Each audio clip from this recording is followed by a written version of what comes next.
Bonjour à toutes et à tous pour cette troisième journée en direct du plateau d'IT for Business, Informatic News et Channel News. Nous sommes heureux de nous retrouver. Oui, troisième journée, dernière journée, mais ça a été intense. Oui, mais regarde, quelle forme, quelle fulgurance. Nous sommes donc effectivement toujours à Lille. Voilà, oui. 17e édition du Forum InCyber en partenariat cette année avec nos grands partenaires du Cézanne. Voilà. Il faut le rappeler. Dont on a accueilli plusieurs RSSI hier. Voilà, donc pour des discussions vraiment passionnantes. Et à revoir effectivement en replay. Et c'est assez intéressant, même intense. C'est le moins qu'on puisse dire.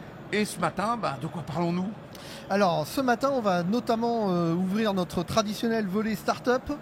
Nous allons également parler de talents. C'est-à-dire comment on les recrute, comment on les garde. C'est vrai que la conservation des talents, ça ne peut pas être inutile. Comment on les forme également. Oui, absolument. Nous aurons l'occasion d'accueillir Florence Pubaro, qui est la directrice générale du Plusif. Et qui va nous parler... Et forcément des talents. Des talents également. Et des talents féminins. Et puis de cette diversité qu'il faut aujourd'hui défendre plus que jamais. De défendre avec un fanion à la main, européen de préférence. Et voilà. En parlant de fanion et de défense, on clôturera cette 17e édition du Forum InCyber et cette 3e émission 2025 par l'incontournable général Marc Vatin-Augoire, qui a eu la gentillesse d'accepter notre invitation et avec lequel on fera un peu un tour d'horizon et un point de tout ce qui s'est dit durant ces 3 jours de Forum InCyber. Absolument.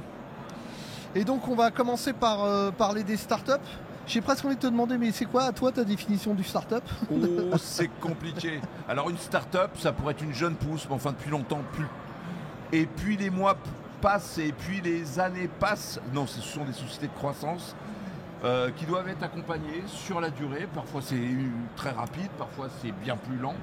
Mais en tout cas, on le voit aujourd'hui au sein du salon cette année, avec l'ambition renouvelée d'arriver à avoir un écosystème européen de start-up qui vont être amenés petit à petit peut-être à se regrouper parce qu'il nous faut des champions européens pour aller conquérir certes l'Europe mais également le monde. Et c'est vrai qu'on va commencer par justement parler de ces start-up qui sont célébrées pour l'occasion de ce salon, puisqu'il y a un concours de start-up. Ouais, c'est ça. Chaque année, le Forum InCyber avec un jury assez diversifié, sélectionne 5 start-up qu'il souhaite mettre en avant. Et nous, on fait un peu pareil. Voilà, chaque année, on invite les start-up qu'on a eu l'occasion de rencontrer, qu'on ne connaissait pas, qu'on a eu l'occasion de rencontrer durant le salon.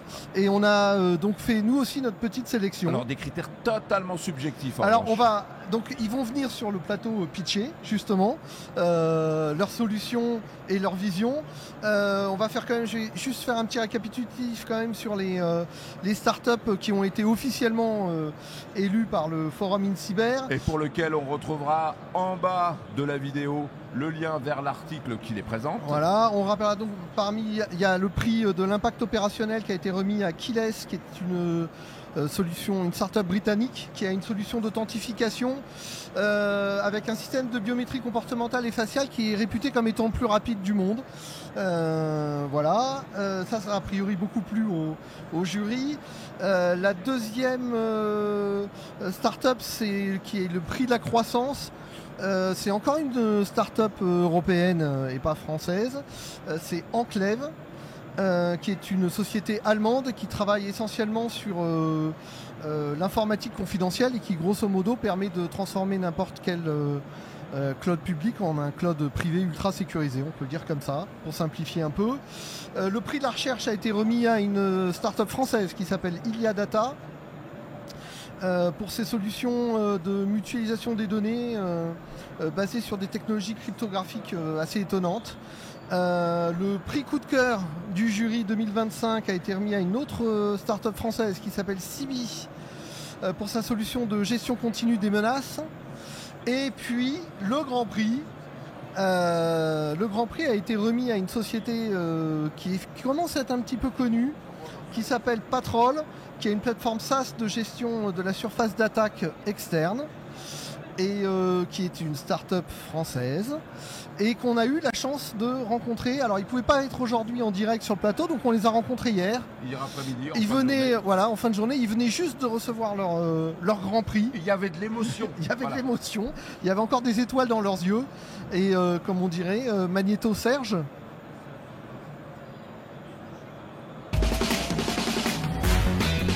Alors le magnéto part pas.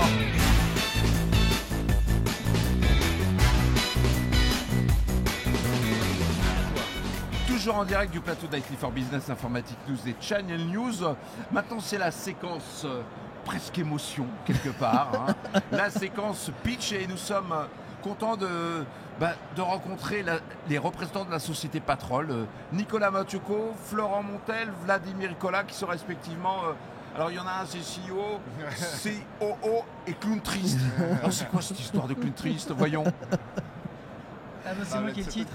C'est moi qui ai ce titre-là. C'est une Plus référence. proche du micro. C'est une référence à un film de Alex de la Iglesia, producteur et réalisateur espagnol.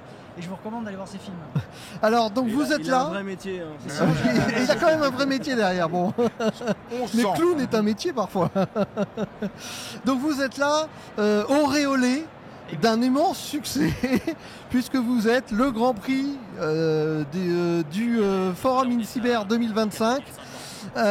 Et donc on va vous laisser un peu pitcher votre solution. Patrol, vous êtes dans ce qu'on appelle le ASM, dans les gros mots, dans la gestion des surfaces d'attaque externes. Et ben allez-y, on vous laisse la parole. Alors racontez-nous qui vous êtes, comment fonctionne votre solution. Alors, effectivement, EASM, IASM, on a plein de casquettes. En fait, parfois certains nous appellent CTEM, CTEM, donc il y a plein de titres de termes différents. Alors, pour le dire simplement, notre métier, c'est d'aider nos clients à sécuriser tout ce qu'ils exposent sur Internet. Tout simplement, en continu, en permanence. Et pour ça, il y a deux principales étapes. C'est un, on va recartographier ce qu'ils exposent. Parce qu'en fait, le constat, c'est que les entreprises ne savent pas exhaustivement ce qu'elles exposent sur Internet. Et deux, on va aller chercher des vulnérabilités en continu, en permanence, et les aider à les corriger le plus rapidement possible. Voilà, ce qu'il faut dire aussi, c'est que c'est une plateforme SaaS. Exactement. Il n'y a rien à installer chez soi, dans son infrastructure. Le lancement chez les clients, l'onboarding, ça prend 15 à 30 minutes suivant la durée des politesses. Mais voilà, c'est très simple et tout est géré par nous pour leur faire gagner du temps. Et la solution est accessible à quel type d'entreprise, quelle taille d'entreprise? Quasiment toutes les tailles d'entreprise. Aujourd'hui, on a des clients PME, PMI, ETI, grands comptes. On a quand même plus d'ETI et de grands comptes, mais on a également quelques PME, PMI comme clients. Il faut juste qu'elles exposent des trucs sur Internet. Voilà. c'est voilà. C'est important ce qu'il dit. C'est un peu la base quand même. Il n'y a pas de sectorisation. C'est-à-dire qu'on a du transporteur aérien, de la compagnie aérienne, des travaux publics, du luxe, de la banque, de l'assurance, quels que soient les métiers. Alors vous êtes des acteurs européens, présents sur quel marché? France, Suisse, Belgique, Luxembourg et on a ouvert l'Angleterre en septembre. D'accord.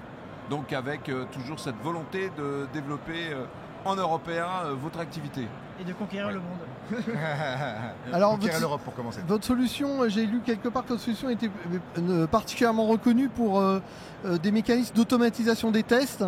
Est-ce que vous pouvez nous en dire plus sur ce sujet? Ouais, c'est un peu la base de Patrol. Il faut être tout près du micro. Hein. Nous, tous les trois, on vient du monde du pen test, du test d'intrusion, et on a voulu rendre ça le démocratiser et l'automatiser le plus possible, et trouver les meilleures combines pour être le plus efficace possible. On parle d'automatisation et surtout de productification de la prestation de test d'intrusion, et c'est ça le maître mot.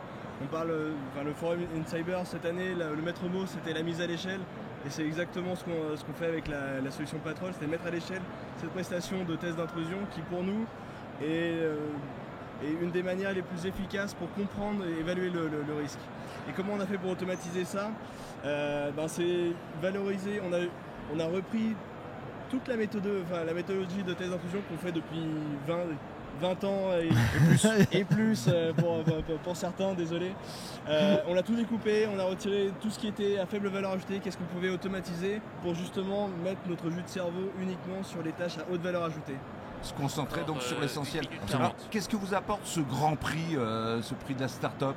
Pas de la visibilité déjà, on est très content de l'avoir. Ça permet aux acteurs, aux grands acteurs du marché de nous reconnaître, de savoir qu'on est là, de savoir qu'on a vraiment une importante plus-value sur ce marché-là. Ça nous apporte aussi on va dire le stand de l'année prochaine aussi, ce qui est super pour nous. Beaucoup de visibilité et une reconnaissance des acteurs du marché, comme j'ai déjà dit aussi, mais le jury qui a voté pour nous, c'est super important pour nous qu'on ait cette reconnaissance-là, qu'on puisse avoir un apport de ces personnes-là qui sont des personnes très importantes dans le milieu de la cyber en tout cas. Et on est super fiers, super fiers à titre personnel, mais aussi au nom de l'équipe. Toute l'équipe. Combien de personnes aujourd'hui? Aujourd'hui, on est 45 et c'est une équipe qu'on a vu grossir vraiment depuis 5 ans aujourd'hui. Et c'est une aventure qui est juste incroyable et qu'on regrette pas du tout et qu'on veut toujours que ça aille plus vite. Hein. Mais on a une équipe qui est derrière nous et dans laquelle on est vraiment ultra fiers. Et c'est aussi important pour nous de donner la reconnaissance. C'est une forme de reconnaissance et ça doit bien faire plaisir à toutes les équipes forcément. Exactement. Donc grand prix, prix de la start-up donc dans le cadre de ce forum InCyber à Lille. Bravo Nicolas Mathioko, Florent Montel, Vladimir Collat. Et puis maintenant je vais m'intéresser à regarder Clown Triste. Voilà, c'est promis. En tout cas, bon vent et merci d'être passé. Merci à vous. Merci Au beaucoup. revoir.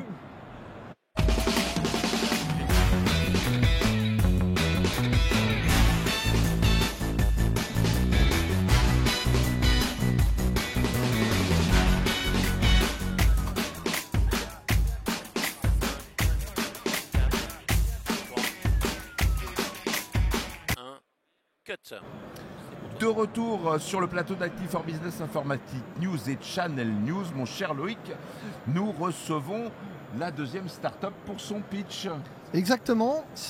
Donc on reçoit François Foyer qui est le CTO de Sekiot. Je le prononce bien. Bonjour. Alors c'est Sekiot pour certains, Sekayoti pour d'autres. Mais Chacun le dit comme on veut, la comme il veut. prononciation anglaise ou française, on est une Parlez entreprise bien dans le micro. française. On est une entreprise française, voilà. Donc on est plutôt sur Sekayoti avec une prononciation anglaise, mais le Sekiot est bien. Mais il y a un sens logique au côté IoT, j'imagine. Et surtout au côté OT, puisque en fait, du coup, on va parler d'un sujet dont on parle finalement relativement peu, mais qui est d'une importance de plus en plus critique, qui est la sécurité des environnements industriels et de ce qu'on appelle l'OT. Et donc, on va vous laisser faire le pitch Eh ben, de votre entreprise. Allez. avec Parlez bien dans le micro. Hein. Donc pour vous présenter Sekayoti, Sekayoti c'est une entreprise qui est dans sa 5e année d'existence. On est une trentaine de collaborateurs, essentiellement de la R&D aujourd'hui chez nous, des développeurs. Je sais que vous parlerez de talent un peu plus tard dans votre émission. Mais il en faut du talent pour avoir on a- une start-up. On a la chance d'en avoir une bonne dose et donc c'est l'occasion de les saluer aussi. Combien de personnes aujourd'hui? On est une trentaine dans l'entreprise et les 2 tiers en R&D. Voilà. Bon, alors C'est- que fait cette plateforme justement? Alors, on crée une solution pour les environnements industriels.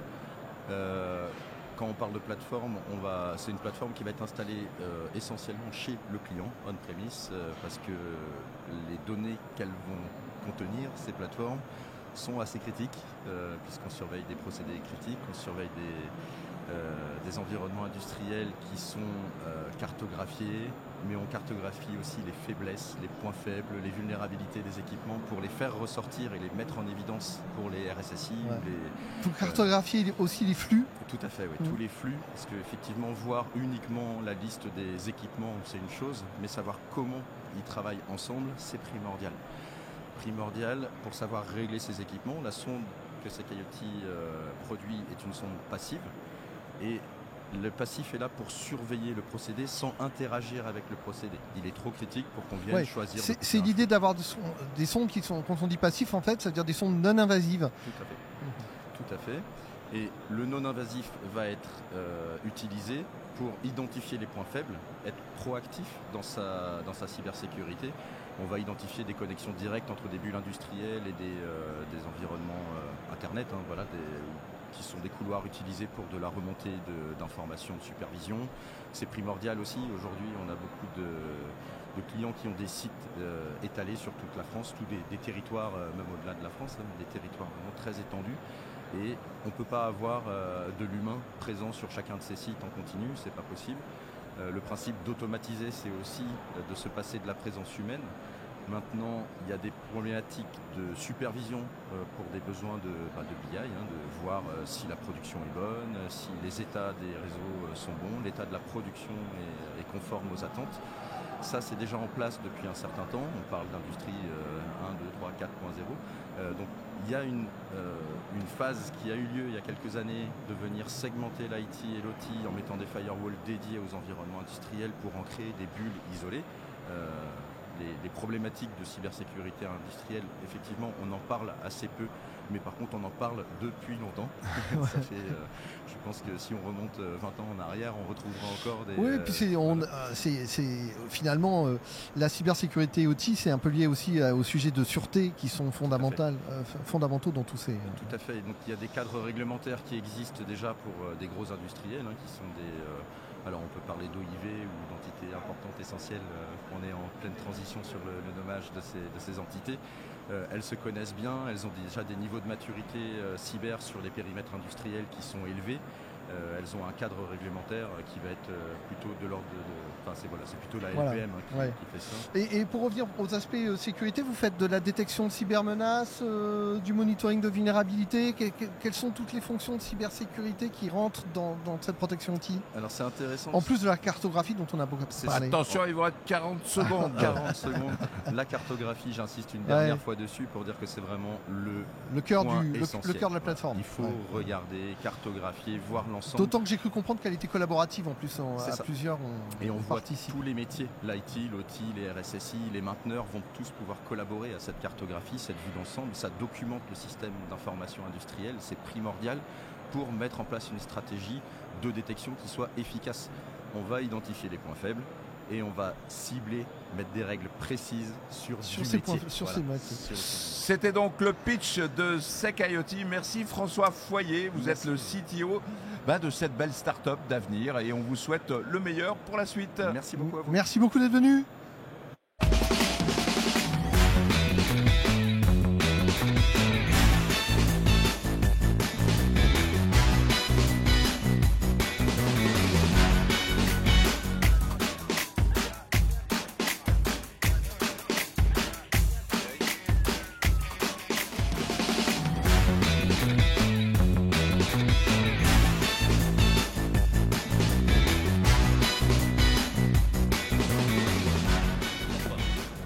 Toujours en direct du plateau d'IT for Business, Informatique News et Channel News. Nous sommes dans la séquence pitch des startups.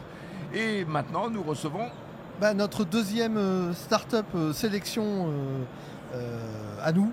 Voilà, les nôtres. Les nôtres. On reçoit Gilles Castéran qui est le fondateur de Memority. Et Memority, si j'ai bien compris, c'est une Identity Factory. Et vous allez nous expliquer ce qu'est une Identity Factory. À vous le pitch. Merci de me recevoir. Oui, donc Gilles Castéran. Donc une Identity Factory, c'est quoi ? C'est une plateforme qui permet de faire de la gestion des accès des identités numériques, mais qui a quelques caractéristiques. Alors, qu'est-ce que d'abord la gestion des accès d'identité numérique ? C'est une bonne question. C'est la capacité, en fait, à un accédant, qu'il soit utilisateur humain ou non humain, à interagir avec des applications des services numériques, mais ça dans un environnement contextualisé et sécurisé. Alors nous, notre mission, et l'Identity Factory est là pour ça, c'est pour révolutionner ce domaine-là. Alors on le révolutionne avec 4 grands items. Le premier, c'est qu'on a rendu disponible dans notre Identity Factory l'ensemble des fonctions qui permettent de gérer les accès, de gérer le cycle de vie des entités et d'avoir une vision à 360 degrés. Le deuxième point, c'est que cette même plateforme permet de traiter tous les cas d'usage, toutes les populations, tous les types d'identités, c'est-à-dire l'identité des employés, mais également des partenaires, des clients et également des objets connectés. Le troisième point, c'est qu'elle est full cloud. Et le quatrième, c'est qu'elle permet de contextualiser à l'environnement client de façon très adaptative au contexte, à l'organisation, au processus de nos clients. Alors on pourrait peut-être donner quelques exemples de clients et de comment ils utilisent cette plateforme justement. Alors si on prend... alors déjà la première sujet que je voulais dire d'abord, c'est que, et on va le voir avec les clients, c'est que cette plateforme, c'est la plateforme la plus riche, fonctionnellement la plus performante du marché aujourd'hui. On regarde cette vision d'Identity Factory. Alors en effet, on a des très grands clients. Par exemple, il y a un constructeur automobile qui utilise la plateforme pour les 500 000 employés et sous-traitants qu'il a, les millions de concessionnaires qui vont se connecter à son système d'information dans les visions d'entreprise étendue, mais également les dizaines de millions de clients qui vont utiliser cette plateforme pour accéder aux voitures et utiliser en fait cette savoir-faire de gestion des accidentités pour accéder aux voitures avec le téléphone mobile. Et donc là, on gère des dizaines de millions d'objets connectés. Ouais, c'est un exemple quand même qui est super parlant. On va parler un peu de vos équipes, combien vous êtes et surtout rappeler que c'est un développement français avec des équipes françaises. Vous avez tout rapatrié en France. Voilà, oui, merci, c'est une belle histoire. Alors évidemment, là, j'ai parlé de la plateforme, mais c'est aussi des talents. Et donc aujourd'hui, c'est une centaine de personnes Memority. Alors l'histoire de Memority est en effet particulière puisqu'on l'a cofondée avec mon associé Francis Grégoire il y a 12 ans au sein d'une entreprise que je dirigeais qui était Harrismore, vendue à Accenture. Et un carve-out, c'est ça à la suite. Un carve-out il y a 20 mois pour rendre autonome et indépendant. Nous, on a une vraie conviction, c'est qu'on peut faire un champion européen de la gestion des entités. Et c'est la mission qu'on a pris avec Francis, nos associés et nos salariés. Ah, c'est une sacrée mission. Qu'est-ce qu'on peut dire d'autre? Alors justement un peu sur la plateforme, sa facilité de mise en œuvre. Voilà, donc en fait la grande disruption qu'on donne aussi, c'est qu'on permet à des clients, finalement j'ai montré qu'elle était très large et qu'elle embrassait large le domaine, mais dans la réalité ils peuvent utiliser et démarrer sur un sujet ponctuel.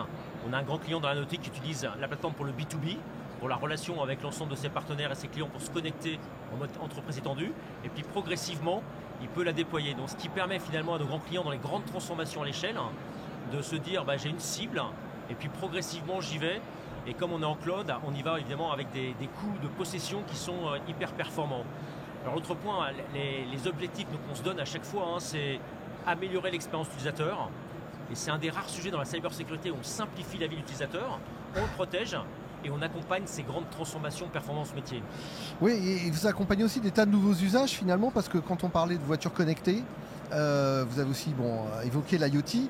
C'est vrai que finalement, on a besoin de se connecter à des services qui peuvent être critiques. Quand c'est pour démarrer la voiture, éteindre la voiture ou des choses comme ça, c'est quand même fondamental. Donc il y a des niveaux de sécurité qui m'ont l'air très élevés, c'est le moins qu'on puisse dire.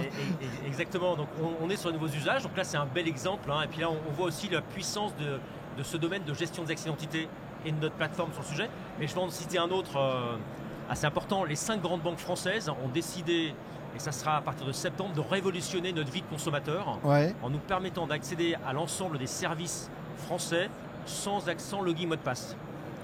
Et donc du coup, c'est une vraie version. L'entreprise s'appelle BeConnect.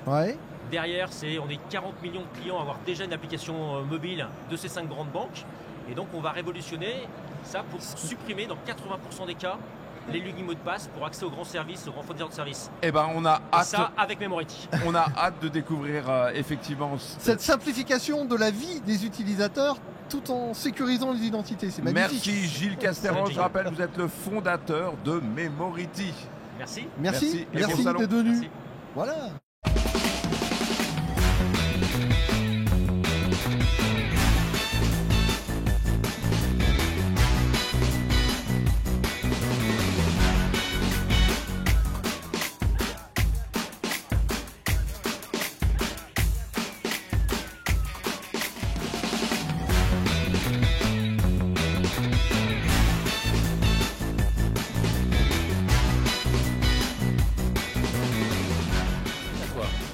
Toujours en direct du plateau d'Active for Business Informatique News et Channel News pour cette 17e édition du forum InCyber pour parler de Beach Startup. Et nous recevons maintenant... Ah c'est toi qui as les noms dans les yeux. Voilà. Bon, allez, je peux présenter si vous voulez. Non mais... On va quand même réussir. Donc bonjour, donc on vous reçoit Cédric Mataran. Exactement. Voilà, et vous êtes le cofondateur, on va le dire en français. Pourquoi tu m'as écrit founder Voilà, VP Sales Technology d'une société, rien que le nom, Dreamon Technology. Dreamon Technology, qui est une start-up qui, je crois, est basée à Lyon, c'est ça? Ouais, la très belle histoire de Dreamon Technology, c'est qu'on a basé notre structure à Lyon, mais on n'est pas qu'à Lyon. En fait, la dimension de Dreamon Technology, on a basé notre siège à Lyon, on est présent au campus cyber de Marseille. Et en même temps, vous allez voir, on a une ambition de fièrement fait en France pour le monde entier. Et en fait, on a une structure aux États-Unis Et on fait notre premier salon MSSP à New York ce mois-ci. D'accord, donc et on va quand même dire de ce que vous faites. Donc vous êtes un Exactement. spécialiste de la gestion des crises. On est des experts de gestion de crise. On a sorti de l'outillage une application SaaS déconnectée du SI, décentralisée, hyper sécurisée. Et en fait, on est l'outil par défaut de la partie gestion de crise. On se veut d'être l'outil par défaut de gestion de crise. Nos concurrents, c'est du Teams, du WhatsApp, du Signal. En fait, c'est inadmissible de travailler sur ces solutions-là en gestion de crise. Et même, on est aussi concurrent de Excel. En fait, tous les prestataires, aujourd'hui, c'est la boîte de conseil sur la partie gestion de crise. Et nous, on va être l'outillage de défaut sur 3 phases. L'avant-crise, le pendant, la gestion de crise, la cellule de crise. Et après, le plan de continuité, d'amélioration, qui est le PCA. Donc en fait, voilà, on est un outillage par défaut, on se veut de l'outillage du par défaut sur la partie web, sur la partie mobile, on gère les crises par mobile. Et en fait, on est une structure française avec des vieux start-upers de près de 50 ans, avec 25 ans d'expérience. Mon cofondateur est un ex-Fortinet, moi je suis un ancien McAfee. Et en fait, on a cette dimension de fièrement fait en France, boîte française, mais pour l'international, puisque nos clients sont internationaux. Alors ce qui est intéressant, c'est que on a bien compris que finalement c'est une sorte de plateforme collaborative pour travailler sur la gestion de la crise et la résolution des crises cyber. Ce qui est intéressant, c'est que c'est une plateforme qui est, on l'a dit, déconnectée du SI. Ça tombe bien parce que parfois le SI n'existe tout simplement plus Exactement. au moment de la crise. Et en plus, ça permet, j'imagine, de travailler en dehors éventuellement du site, ou de travailler dans des conditions un peu particulières, voire sur des crises qui s'étendent un petit peu. Quand on a des gens qui sont un peu répartis partout, de pouvoir travailler sur un même environnement Exactement. collaboratif. En fait, le travail préparatoire de la partie entraînement à la crise, aujourd'hui le marché demande de l'entraînement. Donc la partie simulation de crise sera prise dans la partie d'avant. Mais dans cette période-là, on va accompagner nos clients sur la partie RACI, qui fait quoi dans la crise, pour être plus serein. Oui, parce que c'est pas juste un outil qu'on déploie, qu'on oublie et qu'on active seulement si on est attaqué. Le meilleur, tous les experts de crise, les boîtes de conseil et les éditeurs parleront de l'entraînement à la crise, entraînement. Nous, on va un peu plus loin, puisqu'en fait, on est Deep Tech, soutenu par BPI France. On a des jeunes docteurs en sociologie sur la partie comportement de la crise.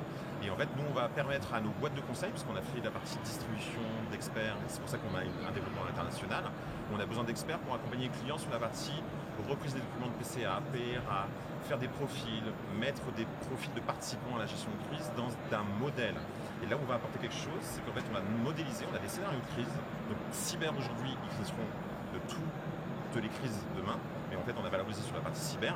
Et là, en fait, on a 25 scénarios directement tirés de l'ANSSI, où en fait, usurpation, phishing, ransomware, déni de service. Et en fait, chacun saura quoi faire dans cette crise.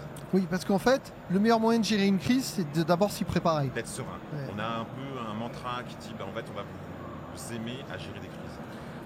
Alors l'aspect C'est beau. sociologique est hyper important, Oui. j'imagine. L'humain. Le savoir-être face à une crise, ça ce sont des choses que vous accompagnez. Oui.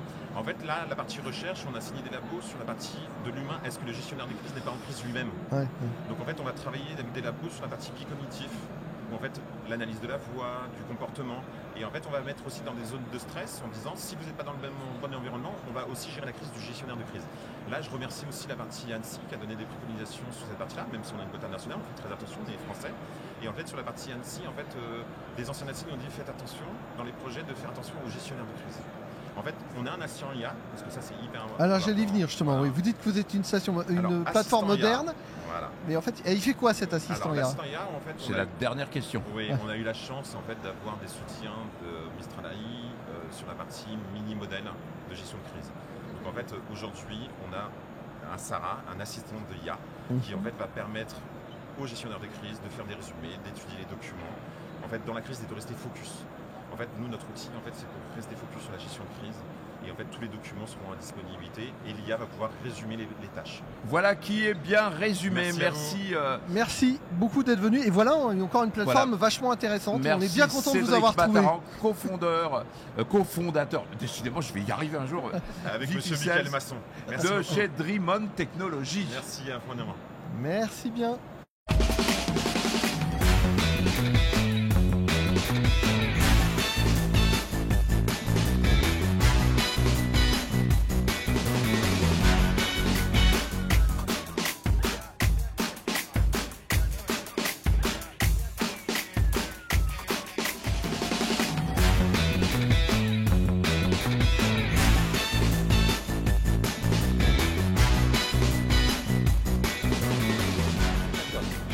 Toujours en direct du plateau d'IT for Business Informatique News et Channel News, mon cher Loïc. Nous sommes toujours dans la série des pitchs et maintenant nous recevons Hervé Liotto. Bonjour Hervé. Bonjour. Vous êtes VP International Sales, j'adore prononcer comme ça les mots, et d'une société Gourou. Cybergourou. Mais ça s'écrit Guru. Voilà, Gourou. Alors, ce qui est amusant, c'est que quand on regarde, quand on fait des recherches comme ça sur Internet, vous êtes déjà présenté comme la référence en matière de formation à la cybersécurité. Et donc, voilà, à vous le pitch. Alors, bravo. Alors, déjà, pourquoi Gourou? Parce qu'en fait, c'est d'origine italienne. Gourou. On dit oui. cybergourou. On a soigné le côté européen. On a pris une start-up pour pas qu'on nous dise non, vous avez pris que des Français. On a pris une européenne, mais avec une représentation française. Voilà, bravo. Et je vais venir dans un deuxième temps parce que maintenant notre nom s'appelle Cybergourou Mantra.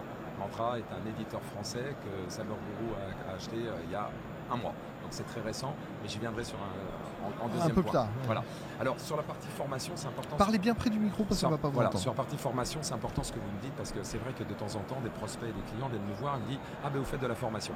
Alors c'est important de vraiment bien repréciser. En fait, on est un éditeur de software. Donc en fait, on propose du soft effectivement qui va aider à sensibiliser les employés autour de la cyber, autour de la sécurité informatique. Mais on ne propose pas de session de formation. C'est complémentaire. Donc on est un éditeur qui propose du software qu'on va installer dans les entreprises afin de sensibiliser les employés, tout employé, parce que les gens nous disent aussi, mais est-ce que c'est que pour l'IT? Non, c'est pour tout employé. Parce qu'on le sait très bien, malheureusement, on le sait, les entreprises ont beau investir énormément dans la sécurité informatique, on va dire périmétrique, dans beaucoup de choses, vous savez, les châteaux forts, si vous laissez à un certain moment le pont-levis ouvert, ça rentre quand même. Donc, on sait que malheureusement, la faille humaine est la voie la plus critique, puisque les attaquants passent souvent par la faille humaine.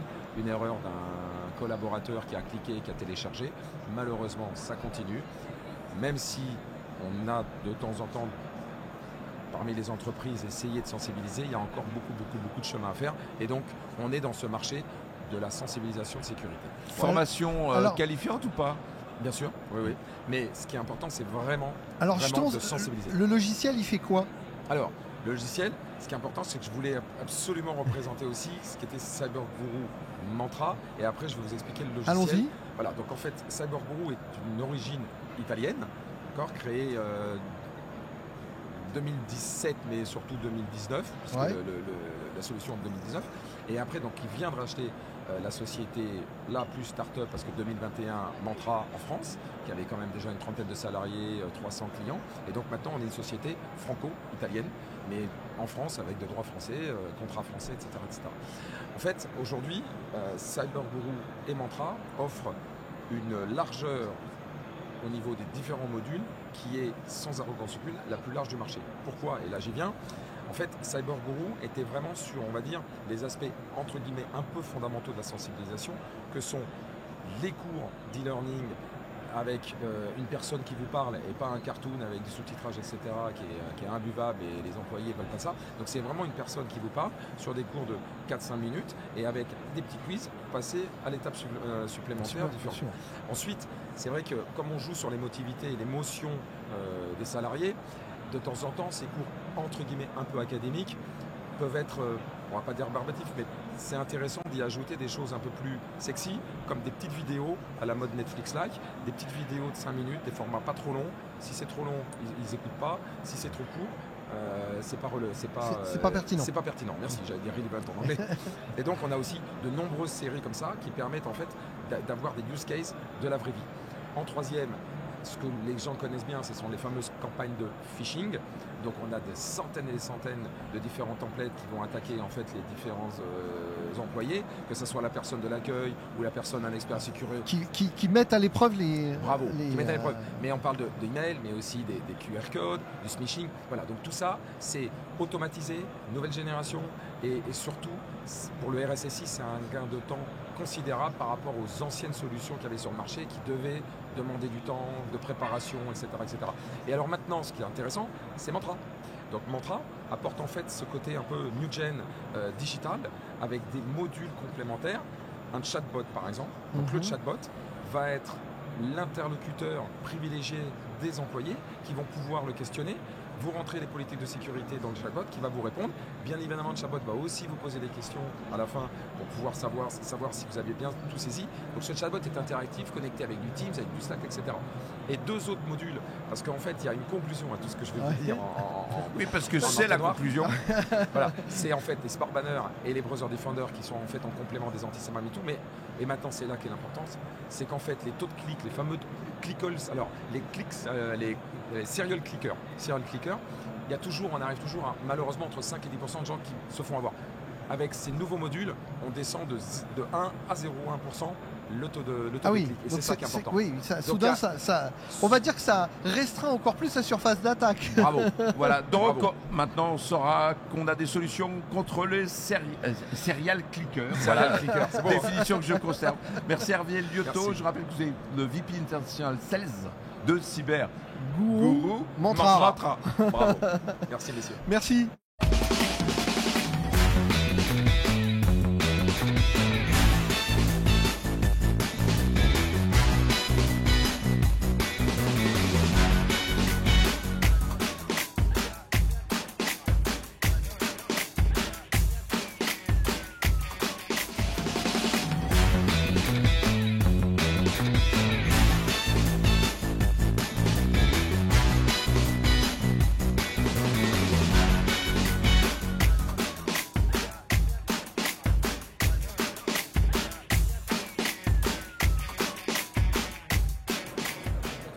En direct du plateau d'IT for Business, Informatique News et Channel News pour cette dernière séquence, 6e et dernière séquence, mon cher Loïc. Oui, une séquence qui va être dédiée un peu à ceux qui font la cybersécurité au quotidien. Ah, parce qu'il faut des humains ? Eh ben, il faut encore des humains. Et il paraît que c'est même une très bonne nouvelle qu'il faille encore des humains en fait. C'est vrai, parce qu'à force de vouloir tout automatiser, on pourrait être sacrément inquiet. Alors c'est vrai que la notion de talent aujourd'hui dans l'IT est essentielle, par la diversité des compétences, par le renouvellement que ça implique, par la veille permanente, par ces hackers éthiques, par l'ensemble des compréhensions qu'il faut avoir notamment avec la partie de législation, on le voit en permanence.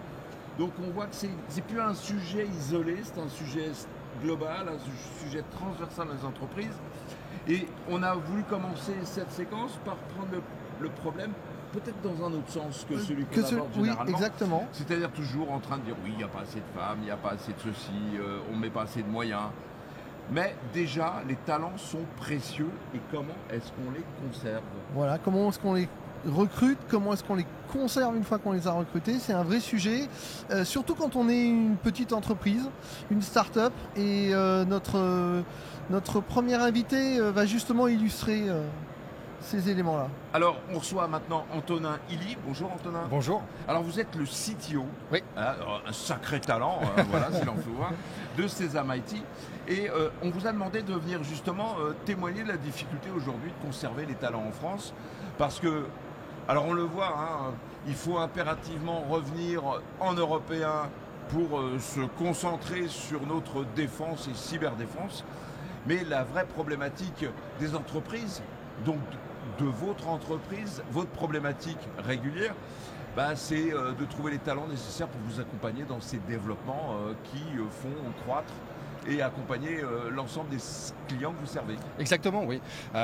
Aujourd'hui, on parle beaucoup des problématiques des talents en cybersécurité, mais il faut aussi parler des problématiques des talents qui font et qui fabriquent des outils de cybersécurité. Ce n'est pas simplement des analystes ou des chercheurs de menaces, etc. Mais on a aussi besoin de talents en intelligence artificielle ou en data science, comme on peut le dire. On a besoin de développeurs qui soient brillants, qui soient en capacité de comprendre pourquoi on fait ces outils de cybersécurité. Et comment on le fait sans créer de bugs et de vulnérabilités. La sécurité dans le code, etc. Tout ça, c'est un énorme impact. Et donc, on voit la transformation dans le pays. On voit des écoles, des universités, on voit des diplômes en cybersécurité. Mais il ne faut surtout pas abandonner le reste en disant le développement c'est plus important, le réseau n'est plus important. Si, au contraire, continuer.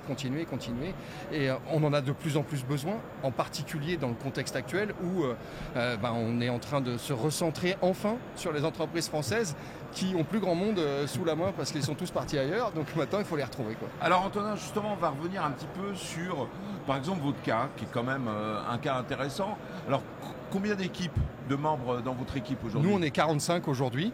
On a 3 grosses équipes distinctes. On a des développeurs. Alors, on va revenir justement métier par métier. Ouais. Voilà. Est-ce qu'on peut expliquer la diversité des métiers qui sont dans vos équipes? Bien sûr. Alors, on a toute la partie administrative, etc. C'est une équipe importante qui est transverse à toute l'entreprise. Et puis après, on a 3 grosses équipes, 3 gros cœurs qui sont les développeurs. Qui eux fabriquent le produit, qui le développent, qui le font sortir de terre, à la fois graphiquement, mais aussi sur ses capacités à faire de l'analyse. Donc on a des développeurs en C, et oui, on en a encore, et on en a encore besoin, et il en faut beaucoup. On a des développeurs en Python, parce que c'est un langage qui est nécessaire. On a des développeurs en data science. voilà, et on a des développeurs en web pour faire les interfaces de plus en plus jolies, de plus en plus interactives, transportable sur tous nos devices, parce qu'il faut que ça soit utilisable sur tous nos devices. On se rend compte aujourd'hui qu'un outil de cybersécurité, le RSSI, il a besoin de l'avoir dans sa poche et pas uniquement dans un SOC au fin fond d'un bâtiment ultra protégé. Il faut qu'il ait du retour sur son téléphone pour qu'il puisse savoir en temps réel ce qui s'y passe. Donc on doit être capable de faire ça. Et puis après, on a des équipes de R&D, parce qu'il faut chercher un certain nombre de choses. Et enfin, on a une équipe de renseignement sur la menace, parce que c'est hyper important de comprendre contre qui on se bat. C'est pas simplement le fait de dire j'ai un outil de cybersécurité qui détecte ça ou ça. C'est qui sont mes ennemis, comment est-ce qu'ils font pour évoluer, est-ce que je suis en capacité de modéliser ce qu'ils font ou comment ils le font pour être le plus proactif possible. Je ne vais pas dire que je vais prédire les choses, parce que ça n'existe pas, la prédiction. En revanche, si je peux réagir le plus vite possible, le plus tôt possible, je serai meilleur. Alors Antonin, justement, donc ça nécessite de recruter. Est-ce que les compétences aujourd'hui sont les bonnes quand elles sont issues des écoles? Je vais peut-être être un peu violent, mais je ne pense pas.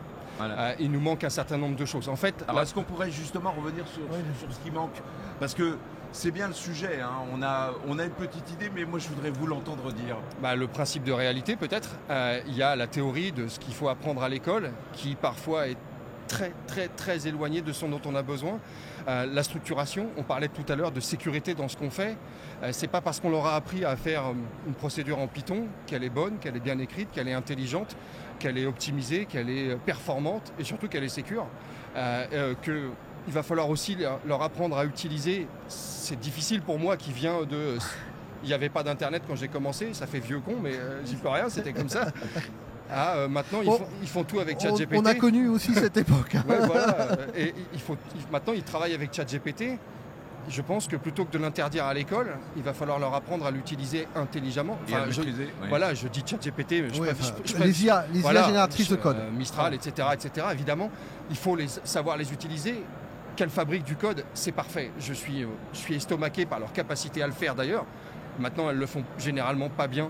Donc, il faut le relire. C'est pas un copier-coller qu'il faut faire de tout ça. Pourquoi il faut le relire? Il faut le comprendre. Exactement. Il faut l'analyser, il faut l'intégrer, il faut le tester. C'est exactement ça. Et c'est pas de l'argent comptant. C'est pas parce que ça sort d'une IA générative que c'est la stricte vérité et que c'est bien. La bonne nouvelle, Antonin, c'est qu'on va dire que les entreprises, en règle générale, et on espère que ça va diffuser un peu plus vite, d'expliquer que l'intelligence artificielle, c'est super pour les experts. Mais pour ceux qui débutent, absolument pas. Non, on ne peut pas les laisser comme ça, on ne peut pas les laisser tomber dedans en se disant tout va bien, demande-lui et prends la réponse et copie-la. Ça ne marchera pas en fait. Ça nécessite... On m'aurait donc menti. Ça nécessite qu'on prenne en main les choses. Et plus tôt on les prendra en main, plus tôt nos enfants, aussi jeunes soient-ils, comprendront que ce qui sort de leur téléphone, ce n'est pas la vérité absolue. Mieux on se portera. Aujourd'hui, on voit bien que, avec des enfants qui ont 9-10 ans, mais c'est écrit dans Google. Ouais, d'accord, mais je sais pas qui l'a écrit, donc je peux pas te dire si c'est vrai ou pas. Et donc c'est toujours comme ça en fait. Alors sur cette recherche de talents, alors il faut les chercher, les trouver, les former. Maintenant c'est de la formation continue. Ouais. Il ne s'agit plus de vivre de ses acquis quand on sort de l'école. Nous, on en est conscient, parce que ce qu'on a appris par le passé, sauf les bases, ça vaut plus de tripette. Donc ce besoin incessant justement d'accompagner sur la formation, comment vous l'intégrez vous dans votre entreprise? En fait, on va leur laisser du temps pour chercher, pour faire des recherches qui sont soit personnelles, soit de curiosité, etc. L'idée, c'est de leur dire vous devez, alors on va prendre le cas basique, vous devez 7h30 par jour pour faire vos 35 heures et respecter. Ok, d'accord. En fait, non, c'est pas grave.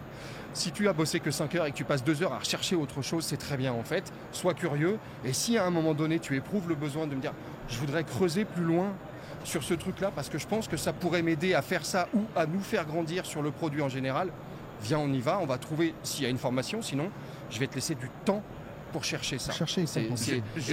Justement, Antonin, ça c'est le sujet. Quand un jeune vient vous voir pour répondre à une demande, cette curiosité, comment vous arrivez à la tester, à la jauger? Parce qu'aujourd'hui, c'est pas le savoir-faire qu'il faut jauger, c'est le savoir-être. C'est exactement ça, l'envie de s'arracher, j'ai envie de dire, parce qu'aujourd'hui, c'est ce qui nous manque le plus, de voir des gens qui ont envie de s'impliquer. Et en fait, on va leur parler de l'histoire de l'entreprise et on va voir s'ils ont envie d'adhérer à cette histoire ou s'ils vont simplement le prendre comme une entreprise parmi d'autres. Si c'est ça, l'état d'esprit, on va dire non, en fait, c'est pas ça qu'on va rechercher. On a besoin de quelqu'un, qui s'embarque avec nous. Alors je vais prendre la vieille image du bateau, on est tous dedans, mais en fait on a besoin de toi parce que sinon on va tout charger et on va couler et ça va pas servir à grand chose. On va chercher les gens qui sont curieux par nature, qui vont aller discuter avec d'autres équipes. On les voit très vite. Ceux qui sont dans leur coin avec leur casque, ça va être compliqué. En revanche, ceux qui vont partager avec tout le monde en disant « Toi, tu as eu quoi comme problème pour faire ça? Comment tu as fait pour résoudre ton problème ?» Alors qu'il n'a rien à voir dans l'histoire. Alors justement, ce besoin de savoir travailler en équipe, est-ce qu'on y est? Parce que on va pas se mentir, quand on travaille en équipe à l'école, ça s'appelle copier. Ouais. Ce qui est assez dramatique. Ouais. On sort de l'environnement de formation et là, tout d'un coup, on nous dit « Non, mais attendez... faut pas travailler chacun dans son coin comme un couillon, il faut arriver justement à orchestrer les talents. On revient tout à l'heure, je parlais du principe de réalité entre ce qu'on apprend à l'école qui est théorique, ça serait bien que l'école leur apprenne à travailler en groupe, à partager, à mutualiser. La compétition, c'est très bien. Mais ce n'est pas la vie dans l'entreprise. Il n'y a pas de compétition dans une entreprise, sauf dans les entreprises ultra stratégiques ou je ne sais pas lesquelles c'est d'ailleurs, mais bon, peu importe. L'idée, c'est de se dire, mais voilà, on est tous là. Si on réussit tous ensemble, mais on va tous gagner beaucoup, beaucoup, beaucoup plus que maintenant. Donc allez-y, parlez-vous, aidez-vous en fait, entraidez-vous, cherchez des solutions, etc. C'est ce qu'il y a de plus important aujourd'hui. C'est cet esprit de corps qui fait qu'on va y arriver. Alors cet esprit de corps est d'autant plus important que j'imagine que dès lors qu'on commence à avoir des gens compétents dans un secteur qui est en pénurie de compétences. Il faut les conserver. Ouais. Il faut les conserver. Alors comment on conserve? J'imagine que c'est un problème pour vous. Il y a deux options. Soit on a un carnet de chèques illimité et on peut faire autant de zéros qu'on veut. Ce n'est pas mon cas. Ça a des limites. Donc à un moment donné, soit on nourrit intellectuellement. Et en fait, on permet aux gens de dire tu veux bouger, tu veux aller tenter un autre morceau du produit, ou tu veux prendre le lead sur ça, ou tu veux diriger une micro-équipe. En fait, il faut les nourrir. Il y a ceux qui vont adhérer à ce principe-là, alors sans être péjoratif, triste, alarmiste, etc. Ils ne sont pas très nombreux, ceux qui ont envie de ça. Et puis il y a les autres qui vont dire non, mais moi on me propose mieux. On propose plus de zéro. On me propose plus de zéro et je vais aller voir c'est plus de zéro. Alors je peux faire ce que je veux, je ne lutterai pas contre ça et je ne vais pas chercher à lutter contre ça. En fait, je me dis, il faut qu'il y ait cet apprentissage, qu'ils comprennent qu'à un moment donné, plus on va leur donner de zéro, plus on va attendre d'eux quelque chose qu'ils ne sont peut-être plus en capacité de donner parce que c'est une génération à qui on a expliqué qu'il ne fallait pas faire comme nous. Nous, on a cravaché toute notre vie pour arriver là où on est et il y en a qui nous disent, mais tu n'auras même pas de retraite. C'est pas faux. C'est pas faux. Mais en même temps, si c'est toi qui fais rien non plus, tu n'attends pas à ce que tu aies grand-chose derrière.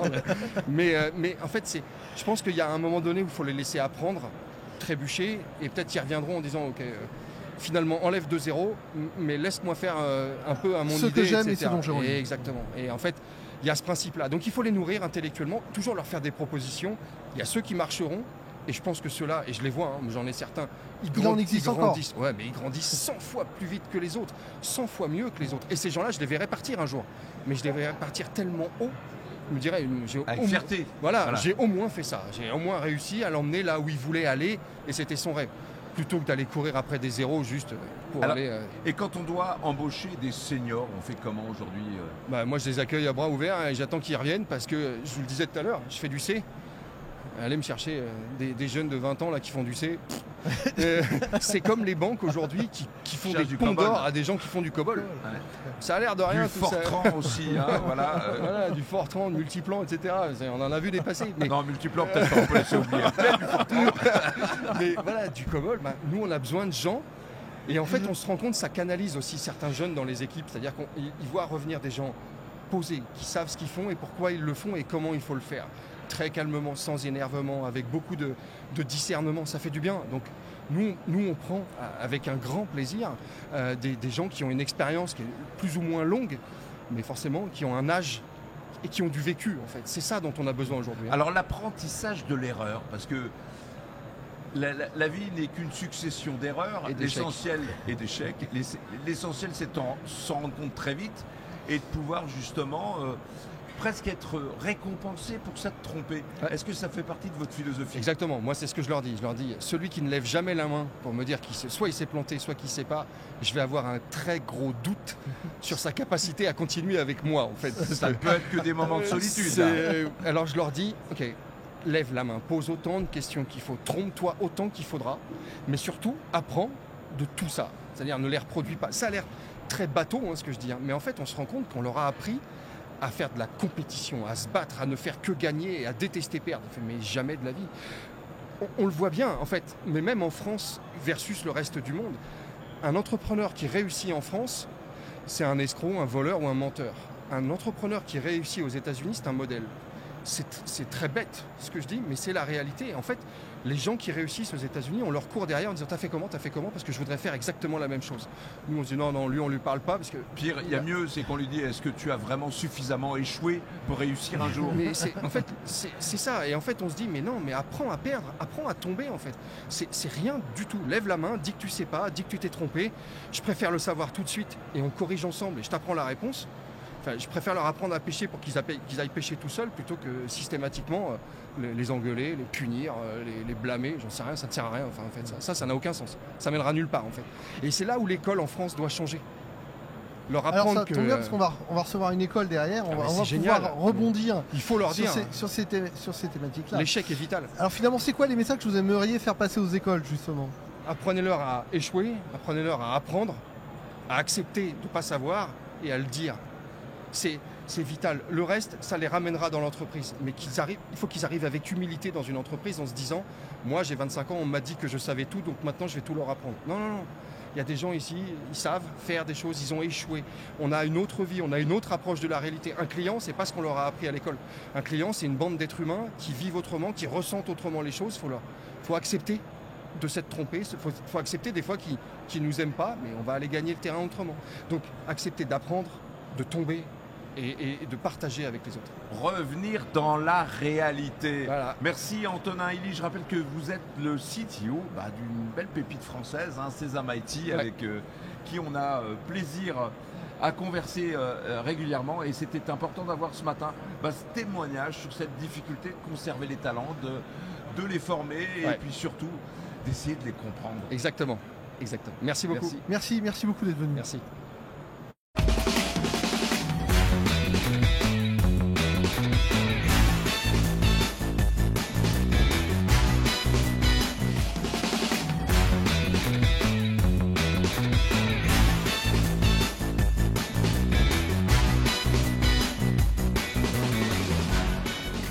Toujours en direct du plateau d'IT for Business, Informatique News et Channel News pour cette dernière séquence de cette troisième journée de cette 17e édition.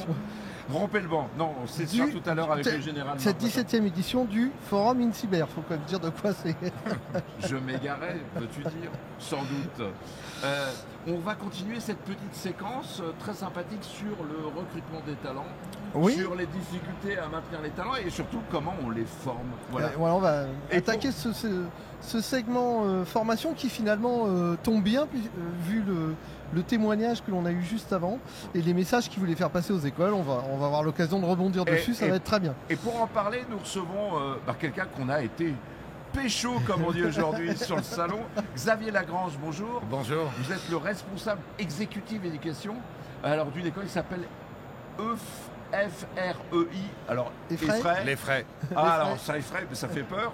Alors c'est une école qui n'est pas récente, puisque vos origines, j'ai regardé sur votre plaquette, vous voyez, j'ai sous les yeux. Très bien. 1936, 85 ans d'innovation, et aujourd'hui vous faites partie de la composante, ça me rappelle quelque chose, de l'université Paris-Panthéon-Assas. Tout à fait. Alors donc vous formez à quel type de formation? Alors, historiquement, on a un programme ingénieur en informatique avec différentes majeures, mais on forme également depuis quelques temps maintenant du BTS jusqu'au master, et on va toucher des dimensions d'IT, digital, de cybersécurité, d'IA, de data, de l'IoT. On est vraiment sur tous les domaines du numérique finalement. Alors vous êtes présent à Paris, à Bordeaux? À Bordeaux également, oui, tout à fait. D'accord. Et donc vous travaillez aussi en partenariat avec beaucoup d'entreprises. Ça c'est important. Ça veut dire que vous avez des ponts réguliers au cours des formations justement pour faire de l'alternance? Alors tout à fait. On a à peu près la moitié de nos étudiants qui vont être sur une partie d'alternance. Donc la moitié des ingénieurs, la moitié de ce qu'on appelle nos programmes experts qui sont des bachelors et des masters essentiellement. Alors on le voit de plus en plus. Il y a beaucoup on vient d'avoir un témoignage où on entend dire nos jeunes, vos jeunes, sont pas forcément totalement adaptés aux conditions d'exigence qui bougent à une vitesse extraordinaire ces dernières années. Et surtout, alors ils sont plus habitués à faire de la compète en interne et arriver avec soi-disant une tête bien faite, mais pour autant, il faut les reformater quasiment systématiquement. Comment est-ce qu'on peut essayer, comment vous voyez vous les choses pour arriver justement à répondre à ce besoin d'adéquation avec nos formations, vous le savez bien, qui certes forment, mais ne valent plus tripette au bout de quelques années, et où il va falloir régulièrement apprendre à réapprendre, apprendre à échouer, apprendre à reconnaître que c'est plus travailler de manière isolée qu'il faut penser, c'est pratiquement ce qu'on nous a reproché quand on était plus jeune, de copier, c'est-à-dire travailler en équipe. Oui, tout à fait. Alors, nous, dans nos programmes, à la base, on va intégrer 30% de ce qu'on appelle les soft skills. Donc, on va former nos jeunes, justement, à de la gestion de projet, à du management, à de la communication. L'idée, c'est de leur donner toutes les armes pour, derrière, développer de nouvelles compétences, mais surtout s'intégrer directement dans les entreprises. Après, j'entends qu'effectivement, il y a toujours une part finalement d'obsolescence des compétences. Donc, on a mis en place ce qu'on appelle les conseils de perfectionnement. On fait venir nos grands partenaires, nos grandes entreprises partenaires, des représentants en tout cas, qui vont pouvoir nous transmettre leurs besoins par rapport à certains programmes de formation, et on va revoir le contenu de ces programmes de formation directement avec nos entreprises partenaires pour coller encore plus aux besoins de l'entreprise. Donc ça, c'est des éléments qu'on a mis en place assez récemment, ça fait 2-3 ans maintenant qu'on pratique ça, et on voit qu'effectivement ça fait bouger les lignes, on fait bouger les contenus de nos formations, et on essaye de les adapter de plus en plus à la réalité du marché. Notre invité précédent disait qu'il faut aussi que les écoles apprennent à leurs élèves l'échec et l'humilité. Et notamment le fait qu'un échec, c'est riche en apprentissage et qu'il faut sortir des mécanismes de compétition qui existent forcément toujours un peu dans les écoles. Comment vous réagissez à cette invitation ? Non. Alors moi je suis entièrement d'accord. Après on est sur des profils plutôt très jeunes et ils ont tendance à pas admettre l'échec, et c'est dans leur ADN justement que d'essayer toujours d'être le meilleur et d'être dans la compétition. Nous on leur apprend surtout à être curieux finalement, à s'ouvrir, à aller chercher de nouvelles compétences, à aller acquérir de nouvelles connaissances, que ce soit sur de l'open source ou aller se former directement auprès de centres de formation. Alors vos entreprises partenaires, vous l'évoquez dans votre plaquette, c'est Capgemini, Société Générale, Thales. Qu'est-ce qu'ils vous demandent, eux, en priorité, justement, sur ce savoir-être ? Parce qu'on l'a dit, la formation, c'est des compétences, des appétences, du hasard. Mais bon, il y a quand même beaucoup de savoir-être. Oui, effectivement, c'est la part de savoir-être qui demande à être d'autant plus déployé, finalement, on se rend compte qu'on a des formations qui sont très techniques, des formations d'expertise.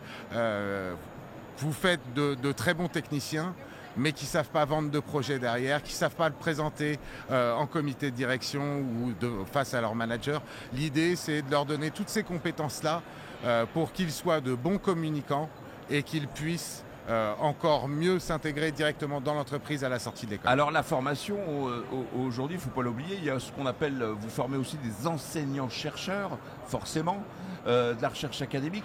Alors exactement, chez vous, ça veut dire quoi ? La recherche académique ? Oui. Alors chez nous, pour le coup, notre laboratoire de recherche est intégré au laboratoire Paris Panthéon-Assas. Donc dans ce cadre-là, nous sommes le laboratoire numérique de Paris Panthéon-Assas. On déploie des doctorants qui vont travailler sur des sujets conjoints entre les domaines juridiques et les domaines... Oui, parce qu'il faut quand même rappeler, Assas aujourd'hui, c'est... Alors ça, il y a eu une dominante de gestion à un moment donné, c'est quand même une école qui a formé énormément d'économistes, mais énormément effectivement de juristes. Aujourd'hui, on voit qu'il faut essayer d'avoir des compétences multiples. Et là-dessus, comment vous arrivez justement à rendre sensible, on le voit bien, la sécurité by design, c'est plus une option. Derrière, il y a tout un ensemble de textes législatifs. On parle en permanence de Nice 2. Pas de Bryce de Nice pour nos jeunes, mais réellement de référentiels compliqués qui font appel à énormément de connaissances et, comme vous dites, de curiosité. Comment est-ce qu'on arrive justement à sensibiliser là-dessus ? Parce que c'est pas évident, passer du code, d'un code à l'autre. Alors, pour le moment, on est plutôt sur une dimension de conception de programme et on n'est pas encore sur cet aspect de sensibilisation, mais on voit bien qu'au niveau des entreprises, il y a une demande de ce type de profil et donc nécessairement, une fois qu'on aura sorti ce programme-là, on va pouvoir marketer ça et faire en sorte d'attirer les jeunes sur ce type de problématique.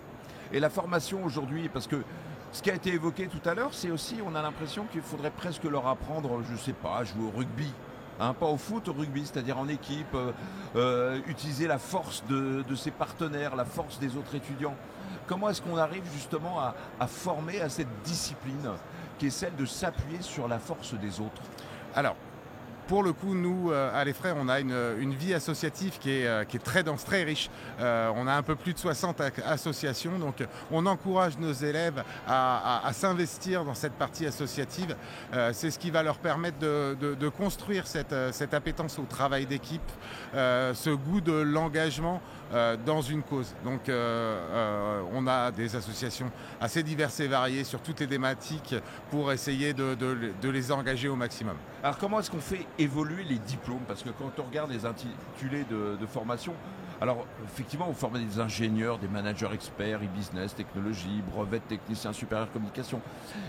Ça veut dire quand même qu'il faut faire vivre et nourrir ce qui est aujourd'hui enseigné. Comment vous faites justement pour permettre d'avoir des formations à jour par rapport à l'ensemble de ces demandes et puis aussi de répondre à quelque chose, on en parlait tout à l'heure, les demandes de formation de gens qui sont encore experts en COBOL, dans des langages qui avaient été parfois un peu oubliés.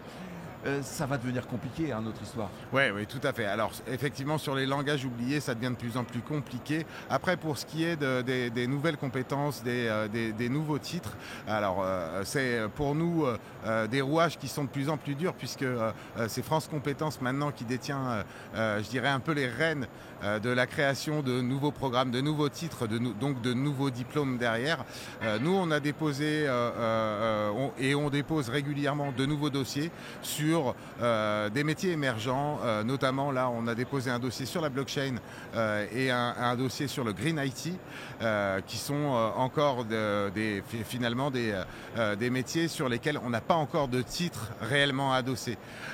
Donc voilà, on essaye de faire évoluer nos programmes dans ce sens-là et en même temps avec les conseils de perfectionnement qui nous permettent de réajuster les contenus au regard des nouvelles technologies, des innovations. Et est-ce que vous trouvez encore des jeunes qui viennent voir en disant vous voudrez une formation en développement pour faire du C, pour faire des choses qui sont aujourd'hui considérées comme mettre parfois un peu trop les mains dans le cambouis? Oui, tout à fait, tout à fait. Alors on a un bachelor qui repose sur un titre concepteur-développeur d'applications.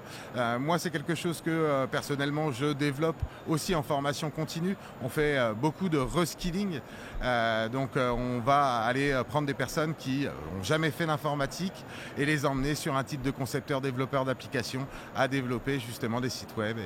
Alors dans le domaine de la cybersécurité, parce que quand même on est là à Lille, dans ce cadre très prestigieux, vous formez à quel type justement de formation ?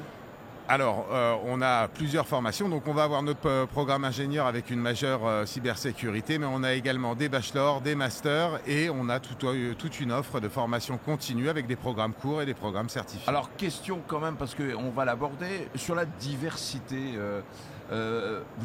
c'est quoi la proportion de filles et de garçons aujourd'hui que vous embarquez? Parce qu'on l'a vu avec la réforme du bac, l'abandon justement de la partie maths par les filles qui justement étaient pas obligées de se nourrir justement avec des résolutions d'équations et autres. Comment ça se passe et qu'est-ce que vous avez vu et qu'est-ce que vous voyez? Alors, nous, on constate effectivement qu'il y a une vraie disparité et qu'on manque énormément de filles au niveau des écoles et notamment sur toutes ces formations qui sont très techniques. Qu'est-ce qu'on fait par rapport à ça?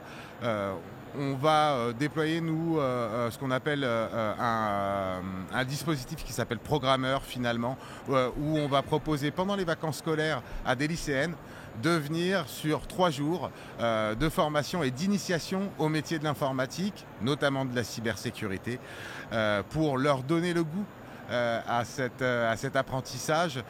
Donc on les fait venir et à la clé de ces 3 jours, il y a également des bourses qui vont être offerts pour les accompagner dans cet enseignement et les aider. Donc presque de la détection de futurs talents, c'est exactement, ça ? Exactement. De toute façon, c'est une réalité et à la fois pour les écoles et à la fois pour les entreprises. Donc il y a un vrai challenge là-dessus et de plus en plus tôt, on va aller les chercher. Pour le moment, on est encore sur des lycéennes, mais demain, on ne se ferme pas la porte à faire des actions directement au niveau du collège pour commencer à leur donner l'appétence à l'informatique, aux mathématiques, à toute la partie de sciences. Dernière question, vous l'avez évoqué, l'impérieuse nécessité, le besoin de mettre ces jeunes directement en contact des entreprises. Donc j'imagine, les stages c'est pas une option, l'alternance n'est pas une option, mais au global, ne faudrait-il pas justement dans pas mal de ces métiers les immerger directement pour essayer de leur montrer comment s'intégrer au mieux et justement d'ajuster avec vous les programmes, la formation et puis ce besoin d'être, on va dire, directement dans le moule. C'est certain que la part entreprise est quelque chose de très formateur qui va permettre à l'étudiant de pouvoir comprendre tout de suite la réalité de tout son apprentissage. Donc le plus il y aura de parts en entreprise et meilleurs seront les étudiants à la sortie. Après, tout ça est régulé par la CTI. On l'a vu, oui. Et donc, nécessairement, nous, on a un certain nombre d'heures à assurer en apprentissage et à la fois aussi en centre de formation. Donc, on respecte ce cadre. La formation académique, c'est pas une option, bien sûr. Non. Mais il est vrai qu'il va falloir quand même que les lignes bougent. Mais bon, j'imagine que vous les faites bouger. Autant que faire se peut, on est déjà sur le sujet depuis longtemps. Ouais. Alors, d'un mot, pourquoi vous êtes venu ici sur ce salon ? Alors nous, on est ici pour développer les partenariats avec les entreprises. On a un vrai sujet sur le placement de nos étudiants en apprentissage. La réforme justement de l'apprentissage fait que les restes à charge sont de plus en plus importants pour les entreprises. Nous, on essaye de développer un maximum notre réseau d'entreprises partenaires pour pouvoir maximiser les chances de placement de nos étudiants. Maximiser les chances de placement de vos étudiants. Voilà quelque chose que j'aurais aimé entendre par le passé. Merci Xavier Lagrange. Je rappelle que vous êtes responsable exécutif d'éducation à les frais. Mais il ne faut pas avoir peur. Et non, il ne faut pas avoir peur. Merci beaucoup. Merci à vous. Merci beaucoup. Très bonne journée.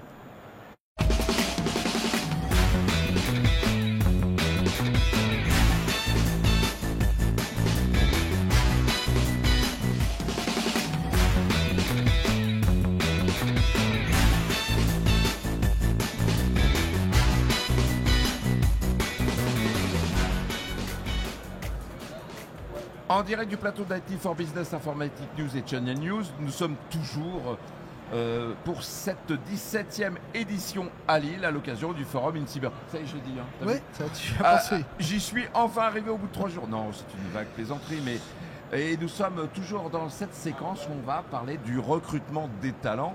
Recrutement des talents avec qui nous allons évoquer le sujet. Florence Pubaro, bonjour. Bonjour. Vous êtes la directrice générale d'Uclusif. Alors, directrice d'Uclusif. Directrice d'Uclusif, n'hésitez pas. Alors, d'un mot, on va peut-être rappeler quand même pour nos auditeurs si des fois ils ne connaissent pas Uclusif. Alors c'est une association de cybersécurité, l'une des plus anciennes en France, puisqu'on existe depuis 1992, où nous avons à peu près 550 membres. Ce sont des personnalités morales, donc des entreprises publiques et privées, ce qui représente 1300, 1400 personnes. Parmi ces adhérents, nous avons des experts en cybersécurité, des RSSI, des DSI, des DPO, et également les fournisseurs de solutions et de services de cybersécurité. Donc deux populations, mais qui travaillent ensemble autour de groupes de travail, pour des conférences, donc voilà, au même niveau. Alors on le voit, ça évolue, mais ça reste quand même constant, ce problème lié au recrutement des talents. Est-ce qu'au Uclusif, vous avez justement des éléments de mesure qui permettent de dire que les choses s'améliorent ou qu'elles changent ? Alors on sait qu'aujourd'hui, c'est des chiffres qui circulent, hein. On a à peu près, il manque à peu près 60 000 personnes en cybersécurité en France. Donc on voit qu'il y a vraiment un besoin important et qui ne fait que croître parce que toutes nos activités numériques se développent et on a besoin de les protéger. Donc le nombre de talents, on en recherche, on recherche des talents, ça reste une constante. On a différentes mesures maintenant qui se mettent en place pour essayer de combler ce manque, mais c'est long. Alors justement, on va revenir un petit peu. La répartition homme-femme, toujours même constat, ça s'est même pas arrangé avec le temps. Ça s'est même aggravé. Alors ça, oui, alors ça c'est un petit peu dommage parce que moi ça fait assez longtemps que je connais le marché de la cybersécurité et on voit qu'on reste sur des proportions de 10 à 15%. Malgré tout, il y a dans certains secteurs, on voit que ça peut évoluer et on peut espérer qu'en cybersécurité, avec les nouveaux enjeux, avec le besoin aussi de recruter des compétences qui ne sont pas forcément que techniques, on a besoin de compétences techniques, mais on a aussi besoin de juristes, on a aussi besoin de sociologues, on a aussi besoin de gens qui ont fait des sciences humaines, des gens qui comprennent la géopolitique. On peut espérer que quand même petit à petit on va faire rentrer par ces biais-là des femmes. Il y a aussi la reconversion qui est importante, c'est peut-être un levier pour essayer de faire croître les effectifs féminins. Mais c'est vrai qu'aujourd'hui, quand on va dans les écoles d'ingénieurs, dans les spécialités de cybersécurité, la proportion de femmes reste encore assez faible. Pourtant, il y a eu beaucoup d'initiatives qui ont été faites au niveau du gouvernement et puis même au niveau d'associations. Tout à fait. Et on n'a pas l'impression que ça porte vraiment ses fruits jusqu'à présent. Alors c'est probablement un travail de longue haleine, mais... C'est un travail de longue haleine. Il y a plusieurs associations qui portent la problématique des femmes dans la cybersécurité, comme Women for Cyber, comme le CEF6. Elles mènent des actions sur le terrain et on a des effets concrets quand même. On voit quand même que ça peut marcher. Alors c'est vrai que c'est toute la chaîne à reprendre. C'est pourquoi les jeunes filles qui sont pourtant bonnes en maths, qui ont des bacs scientifiques, ne vont pas sur les métiers et de l'IT et surtout de la cybersécurité. Donc il faut aussi peut-être repenser notre cheminement, notre formation, l'attractivité des métiers de la cybersécurité. Déjà, ils sont mal connus. Faire connaître plus tôt. Donc. Les faire connaître plus tôt, les faire mieux connaître. Là aussi, hein, le sweat à capuche, la personne qui est en sweat à capuche, Yann Bonnet, le DGA du campus cyber, disait très justement que le sweat à capuche est souvent l'attaquant, mais on est là aussi pour protéger, on a un devoir de protéger les citoyens, les données. Donc peut-être aussi, il faut changer cette image de la cybersécurité et dire que chacun peut y aller. C'est-à-dire qu'encore une fois, oui, on a besoin de profils techniques, mais pas que. Alors justement, cette recherche de nouveaux profils, ça passe, comme vous l'avez rappelé, par de la présentation, des rôles modèles. Alors quelle est la diversité des panoplies qu'on peut essayer d'utiliser, de déployer à l'échelle, c'est-à-dire de l'ensemble des écoles ? Oui, alors ça je suis tout à fait d'accord, le rôle modèle il est important, donc avoir des témoignages de jeunes femmes ou de femmes qui ont réussi dans la cybersécurité, montrer qu'on peut le faire et que c'est compatible avec nos valeurs, avec tout ce qu'on... Et c'est important surtout, moi je donne souvent l'exemple, je voulais être archéologue plus jeune parce que j'avais vu Harrison Ford dans Les Aventuriers de l'Arche perdue, donc j'ai fait des études d'archéologie, c'était génial, je me suis bien amusée pendant plusieurs années, bon après le cheminement professionnel a changé, mais voilà, il faut des rôles modèles, il faut aussi montrer que on peut réussir, que c'est ouvert à beaucoup de gens, et bon, c'est poussé par des conférences, par des initiatives comme les vôtres avec des interviews, par des présentations qu'on peut aller faire dans les lycées, dans les collèges, dans les universités, donc tout ça, et dans le milieu professionnel aussi. Il faut que on puisse, avec les DRH, avec les directions de la communication aussi, informer au sein de son entreprise, de sa collectivité, que les femmes peuvent avoir ces rôles dans la cybersécurité. Ouais, il nous faudrait des séries télé et des films façon sponsoring américain où on vient montrer les talents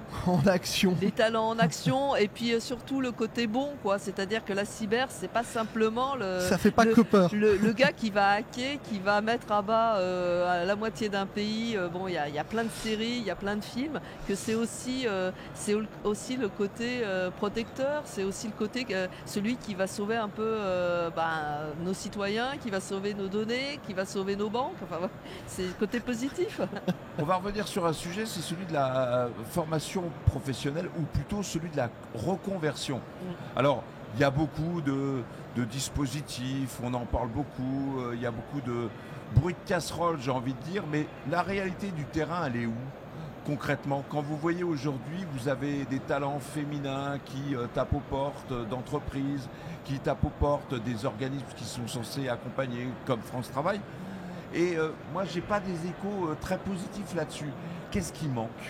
Alors, qu'est-ce qui manque? Encore une fois, faire connaître ces métiers, que pour les DRH, pour les agents qui travaillent à France Travail, bien comprendre ce que font les métiers, quelles sont les compétences demandées, quels sont les soft skills aussi pour exercer ces métiers. Donc je pense qu'il faut aussi informer et former les gens qui vont recruter, les gens qui vont accompagner ces personnes qui sont en reconversion, et aussi du côté des entreprises, accepter que des gens peut-être qui n'ont pas le profil technique de base puissent quand même exercer ces métiers-là, acceptent aussi de prendre des gens un peu plus âgés, aussi des seniors, on ne prend pas simplement des jeunes. Il y a aussi un problème aussi sur les très jeunes qui sortent avec des bacs plus 3 en cybersécurité, en bac plus 5 en alternance et qui ont du mal à trouver des postes. Donc de dire que la cybersécurité, ça s'adresse à tout le monde, quel que soit son âge, et j'ai envie de dire quelle que soit sa formation initiale. On peut, parce que la cybersécurité, c'est un secteur où on apprend à chaque étape, on progresse, on évolue, et donc il faut aussi laisser les personnes qui ont envie, qui sont curieux, qui ont envie d'apprendre, ce sont des opportunités. Florence Pubarou, on l'a vu, il y a énormément de moyens, presque un pognon de dingue qui a été utilisé sur les années écoulées, notamment sur ce sujet. Et moi j'ai vu des acteurs justement de la seconde chance hurler au scandale, parce que la plupart du temps les moyens d'accompagnement étaient plus dévolus vis-à-vis de jeunes qui avaient déjà des formations de bac plus 5, parfois bac plus 3, et pas du tout d'accompagnement sur la seconde chance. On a quand même... C'est quoi, ça veut dire quoi ce décalage entre cette réalité qu'on constate et puis cette... voilà, vous dites qu'il faut former, sensibiliser, il faudrait peut-être obliger quand même. Alors est-ce qu'il faut obliger? Bon, c'est toujours le problème de la carotte et du bâton, et ça en France on sait ce que ça veut dire. Après, je ne sais pas si ça s'adresse uniquement à la cybersécurité, le problème de la seconde chance. Je parlais du domaine numérique au global. Hein. Oui, peut-être, et puis même au-delà du numérique, je pense qu'il y a d'autres secteurs d'activité aussi où peut-être qu'en France, je n'ai pas assez de connaissances européennes sur le sujet. Peut-être qu'en France, en effet, on n'accorde pas assez de chance à la seconde chance. C'est c'est peut-être plus un problème, pas des dispositifs, comme vous l'avez rappelé, il y en a beaucoup, on a dépensé beaucoup d'argent. Est-ce que les dispositifs sont bien fléchés? Est-ce que, là on en revient aussi aux formations, est-ce que les formations répondent à la demande? Donc c'est une question plus globale qui dépasse celui de la cybersécurité. Oui, ça dépasse plus globalement celui de la cybersécurité, c'est surtout celui du marketing politique et puis de vouloir faire du chiffrage plutôt que de s'intéresser à la réalité des choses. Je voulais voir aussi au niveau du Clusif comment vous travaillez avec les écoles et les instituts de formation d'ailleurs. Alors aujourd'hui on initie plutôt des discussions avec les écoles, hein. Donc on est avant tout une association professionnelle, mais ce sont bien sûr des sujets que l'on saisit, qui nous intéressent, parce que en fait les écoles c'est aussi le vivier de demain, sont aussi les RSSI de demain, sont aussi les experts cybersécurité qui vont aller chez les acteurs du marché. Donc on commence à initier en fait des discussions pour voir comment on peut mieux les accompagner. Plusieurs de nos membres sont également enseignants dans des écoles d'ingénieurs. Donc là aussi, c'est l'occasion d'aller pousser ces métiers et de sensibiliser à la cybersécurité. Comment on fait évoluer justement ce volet formation? Parce qu'on le voit, il y a toujours ce sentiment d'un décalage entre, on va dire, la formation initiale, on parlait tout à l'heure de la CTI, de son rôle, et puis de l'autre côté, des entreprises qui se disent qu'il y a quand même un décalage entre ce qu'on nous a vendu et le fait qu'on a des jeunes qui sont là pour faire de la compétition, mais là il va falloir travailler en équipe, être curieux en permanence et se reformer, j'ai envie de dire, avec envie.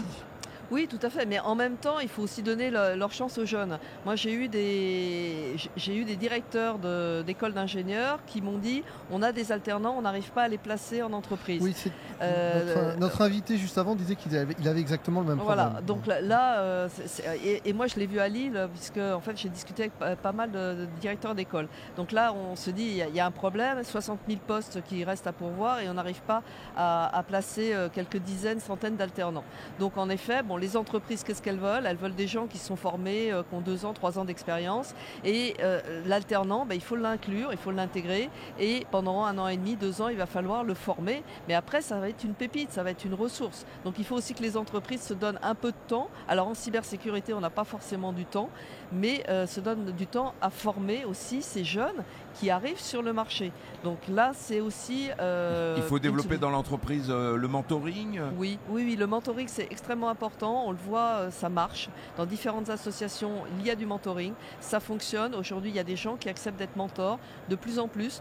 On a une génération de RSSI et DSI qui arrivent petit à petit vers l'âge de la retraite et qui sont prêts à passer plus de temps pour mentorer des jeunes. Et ça, c'est une excellente chose. Oui, mais ça reste quand même...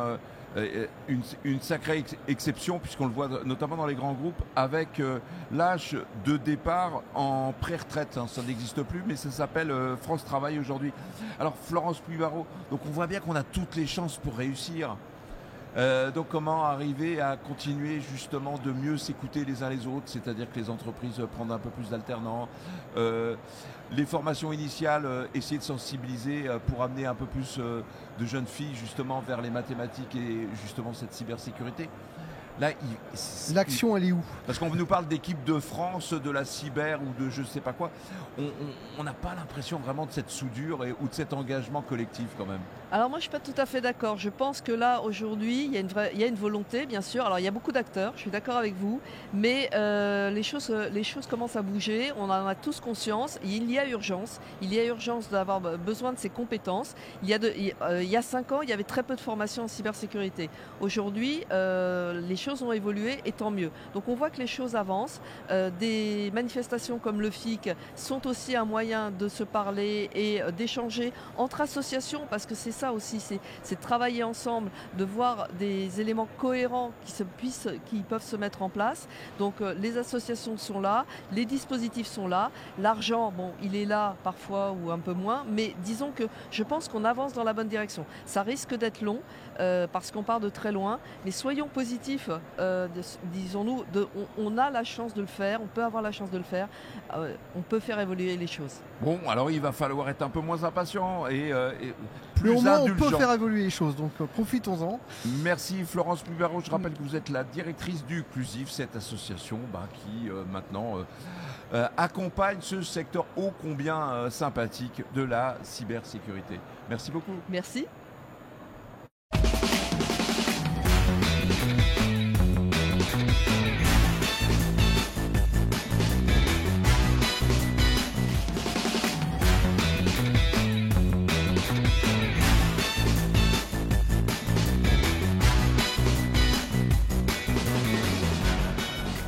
En direct du plateau d'IT for Business, Informatique News et Channel News pour la dernière séquence, mon ami Loïc. Nous allons donc clôturer cette 17e édition du forum InCyber.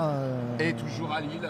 Toujours à Lille. Non, on voit que la bière t'a atteint. Mais non, mais... là. Bon, c'est comme ça. 3 jours intenses quand même. 3 jours intenses. Et pour clôturer, pour fermer le banc, comme il se doit, le général Marc Vatin-Augoire, cofondateur du FIC, nous a rejoint. Bonjour mon général. Bonjour. Bonjour. Alors, grand moment de satisfaction quand même pour cette 17e édition où il y a des inquiétudes. Vous savez, chaque édition mérite d'être perfectionnée pour avoir encore une meilleure édition l'année prochaine. Là, on espère bien. On est en progrès par rapport à l'an dernier, à tout point de vue. Eh bien, on est en dessous du niveau de l'année prochaine. Donc, puisqu'on va clôturer cette session, eh bien, je vous dis, à l'année prochaine, vous allez voir, ça va être mieux. Oh, bah oui. Encore. Alors, on a vu les sujets de cette année être extrêmement passionnants. Alors, quand je disais inquiétude, c'est par rapport avec le contexte évidemment international. On a un nouvel ami, il a une frange jaune comme ça, et chaque matin on se réveille, c'est un peu le jour de la marmotte, on se réveille en se disant tiens, on est en train de revivre le même épisode que la veille, avec toujours... Mais pas toujours de la même cohérence que la veille. C'est vrai, non, c'est pas le jour de la marmotte, je sais pas comment le qualifier. En tout cas on l'a vu, donc la thématique cette année c'est celle effectivement de la confiance, c'est celle du zéro trust, il faut être carrément en mode parano, et puis c'est surtout le besoin aujourd'hui de s'organiser en européen. Alors, est-ce qu'on commence réellement à avoir les prémices d'une reconfiguration? Parce qu'on l'a évoqué pendant ce salon, près de 840 acteurs au niveau européen dans le domaine de la cyber, avec des nouvelles pépites extraordinaires que vous célébrez chaque année. Mais ça fait quand même trop d'acteurs pour arriver à avoir des champions européens. Donc, comment vous voyez les choses, vous, d'après vous, de Qu'est-ce qu'il faudrait qu'on fasse? Alors, d'abord, comme vous avez parlé, nous vivons un véritable séisme, un séisme géopolitique. Et si on n'en est pas conscient, on passe à côté de la réalité. Ce séisme géopolitique, il nous oblige à reconfigurer l'Europe. Non pas l'Europe des marchands, l'Europe marché unique, le mot marché est terrible, mais l'Europe unie sur une cybersécurité plus forte. Mais il n'y a pas de cybersécurité forte si vous n'avez pas une structure industrielle. Pour avoir une structure industrielle, c'est bien d'avoir des pépites, c'est bien d'avoir des start-up, mais il faut avoir des entreprises qui ont une dimension suffisante, j'allais dire, pour pouvoir s'auto-financer ou en tout cas être suffisamment forte pour pouvoir recevoir. Parce que les inquiétudes, ce sont les chiffres de marché. L'ensemble des acteurs européens ne représentent que 10% du chiffre d'affaires généré dans le domaine de la cyber. Le reste du marché étant largement dominé par les acteurs américains. Alors, c'est vrai, mais il faut savoir, il faut mesurer les causes. Dans certains cas, les Américains ont été en avance. Il ne faut pas oublier quand même que c'est eux qui ont créé le net. Il ne faut pas l'oublier, même si ils se sont appuyés sur les technologies françaises de Louis Cousin. Mais ça, on l'oublie souvent. Bon. Donc les Américains ont créé le net. C'est normal qu'ils soient en avance.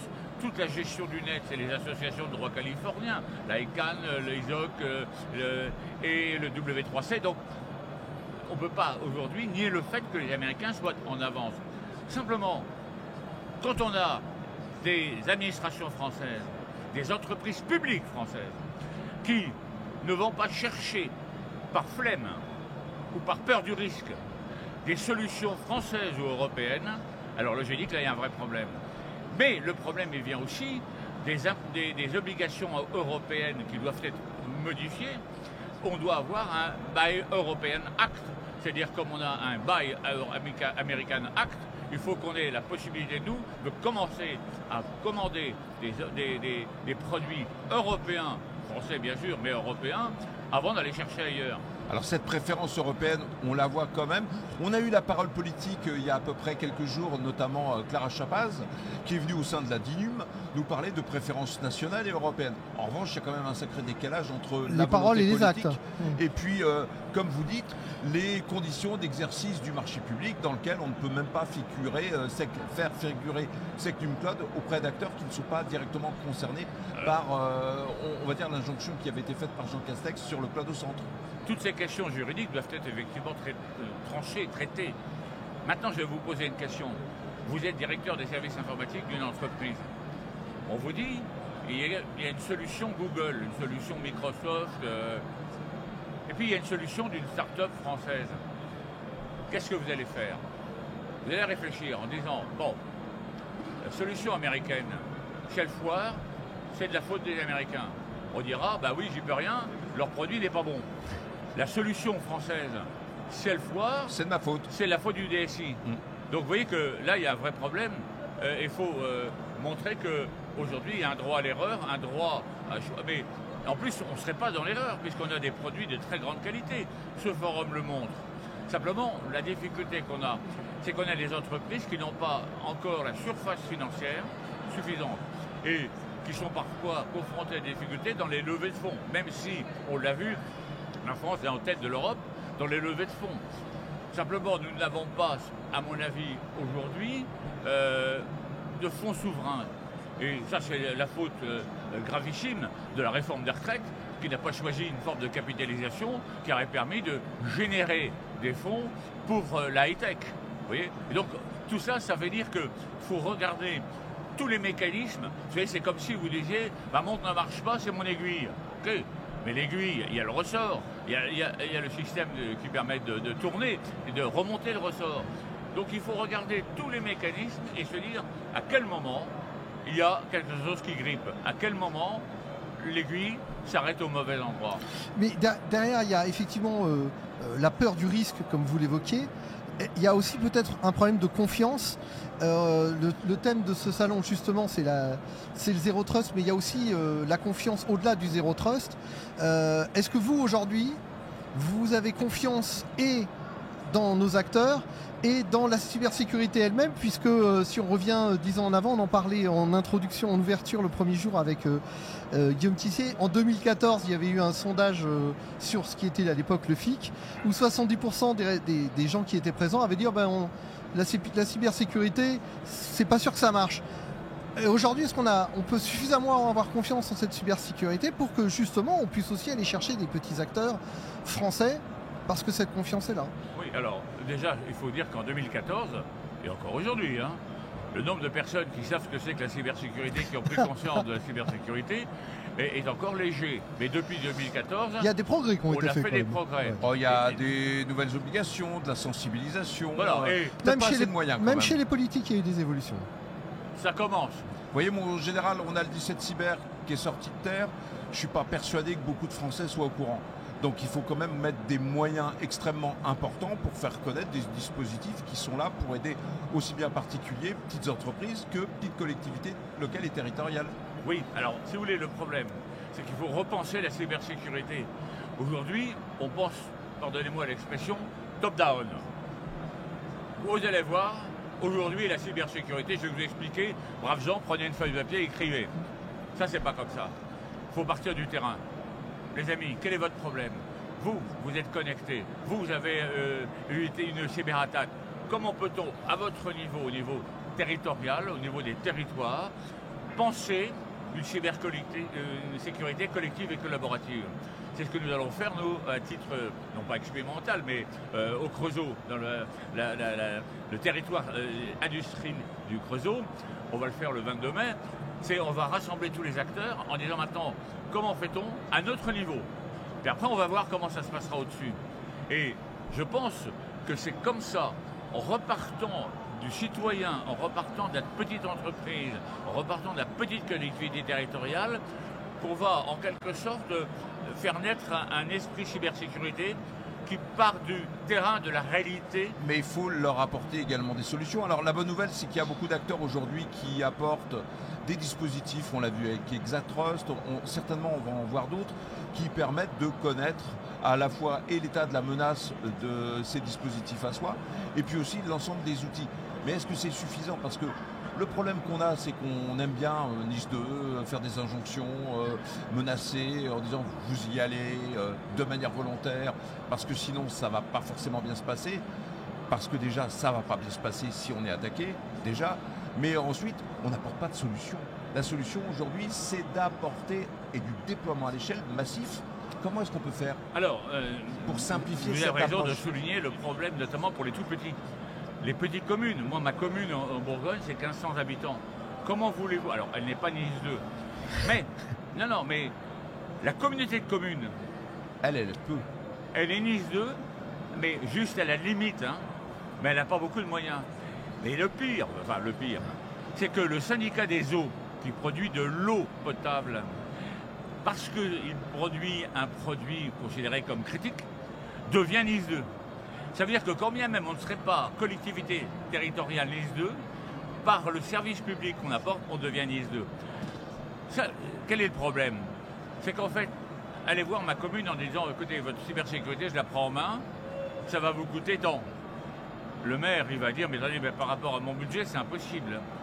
En revanche, si on arrive à créer une plateforme commune aux collectivités territoriales et aux toutes petites entreprises, en leur disant, écoutez, pour quelques euros par mois, par poste, on va vous apporter une cybersécurité collective, ça c'est un nouveau marché. Il y a quelques temps, quand je disais il faut s'occuper des petits, on me répondait il n'y a pas de marché. Mais vous allez voir qu'il y aura un marché. Parce qu'à cause de NIS 2, à cause des obligations qui vont descendre... Ou grâce à... Pardon? Ou grâce à, vous avez dit à cause. Oui, ou grâce à... Effectivement, vous avez raison de me reprendre. Grâce à NIS 2, on va avoir, si vous voulez, des obligations qui vont peser sur les tout petits et qui vont nous amener à trouver des solutions industrielles, au sens, des solutions logicielles, des plateformes. Vous comprenez, aujourd'hui, quand je vais être au Creusot, j'ai intitulé un de mes ateliers « Au secours ». Pourquoi je l'ai appelé au secours? Parce que j'ai préparé le forum du Creusot avec un pré-forum où il y avait les chefs d'entreprise, les collectivités territoriales, les particuliers, ainsi de suite. Je leur ai dit, écoutez, il y a deux solutions. Je viens, je vous fais un discours, ça vous intéresse ou ça ne vous intéresse pas? Ou alors, moi je vais vous dire une chose, on va partir. Quels sont vos problèmes? Racontez-moi vos problèmes. Dites-moi ce que vous voulez. Et un des thèmes, c'était au secours. J'ai un problème, qui m'a aidé? Mais quand vous êtes opérateur d'importance vitale, vous savez qui est l'ANSSI. L'ANSSI vous connaît. Mais quand vous êtes une petite entreprise, une petite cartonnerie, qui pourtant produit des produits importants, toute la cartonnerie de luxe, qui s'occupe de vous? Personne. Donc en fait, il va falloir aujourd'hui, véritablement, construire à l'échelle des territoires, en dessous des CIRT, en dessous des plateformes qui vont mutualiser et qui vont permettre d'accéder à la cybersécurité à un coût raisonnable. Et vous avez prononcé ce mot qui est très difficile aujourd'hui dans la bouche des opérateurs, et je ne donnerai pas de nom, qui est celui de la mutualisation, puisque chacun a l'air de vouloir y aller de sa solution. Non, il faut mutualiser, il faut effectivement avoir un effet d'échelle, et puis surtout, comme vous le dites, apporter de l'appétence et des compétences. Voilà. Alors il y a un problème aussi qu'il faut lever. C'est, je suis maire, telle tendance, mon voisin a la tendance opposée, est-ce qu'on va avoir un système de cybersécurité commun? Ben oui, parce que le problème, il est transversal, il n'est pas politique. J'ai déjà vu des attaquants de gauche et de droite, mais pas en matière de cyber, vous avez raison. Alors, dernière question, c'est celle de... Et après cette 17e édition, vers quoi se dérouille ce qu'on pourrait dire aussi, c'est que on n'a pas trop parlé des talents, mais c'est toujours un vrai sujet. Je sais que c'est un sujet qui vous intéresse beaucoup et qui vous passionne. Et quand on voit aujourd'hui des androïdes et des robots circuler dans les allées du salon, est-ce que l'an prochain il y aura moins d'hommes et beaucoup plus de robots et beaucoup plus d'histoires? Il y aura autant d'hommes et j'espère plus de femmes. J'enseigne. Et quand je rencontre mes anciens étudiants embauchés dans les entreprises, je me dis dans une telle mesure, j'ai réussi quelque chose. Pourquoi? Parce que vous avez parlé de compétences et de talents. Tout cela, la cybersécurité, c'est du vent. c'est du discours, il n'y a pas des hommes et des femmes derrière. Or, qui les forme? Où les forme-t-on? Combien en forme-t-on? Est-ce qu'aujourd'hui, l'enseignement supérieur et la recherche est à la hauteur des enjeux? Oui, il y a davantage de masters, oui, il y a davantage de bachelors, oui, il y a davantage de DU, mais pas assez par rapport aux enjeux, aux besoins. Il y a trop de maquettes de masters qui sont conçues pour le 19e et le 20e siècle. Ça suffit, il faut arrêter.